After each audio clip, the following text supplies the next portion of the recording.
Hi very good evening very good evening చెప్పండి తెలంగాణ. ఈ యొక్క ఇమేజ్ మీకు అర్థమైతే మీరు ఏం చేయాలో డెసిషన్ మీరే తీసుకుంటారు. Employee, self employee, business person and investor.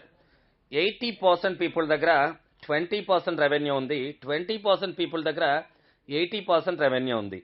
మీకు లెఫ్ట్లో కనిపిస్తున్న ఎంప్లాయ్, సెల్ఫ్ ఎంప్లాయీస్ 80% ఉన్నారు, 20% కోసం కొట్టుకుంటారు. రైట్లో ఉన్న బిజినెస్ అండ్ ఇన్వెస్టర్స్ 20% ఉన్నారు, 80% రెవెన్యూ ఉంది. సో మీరు 20% పీపుల్లో ఉండాలా, 80% పీపుల్లో ఉంటారా అనేది మీ డెసిషన్ మీదే ఆధారపడి ఉంటుంది. విక్టోస్ fastest growing direct selling company మాత్రమే కాదండి, మీరు తెలివిగా ఇక్కడ ప్రయత్నం చేస్తే సక్సెస్ 100% గ్యారంటీ. ఎందుకంటే మీకు ఒక లెఫ్ట్ ఆర్గనైజేషన్, రైట్ ఆర్గనైజేషన్, ఇద్దరు సరైన పీపుల్ని మీరు తెచ్చుకుంటే ఈ డైరెక్ట్ సెల్లింగ్లో మీరు ఖచ్చితంగా విన్ అవుతారు. మీకు కావాల్సింది కేవలం ఇద్దరే మిత్రమా.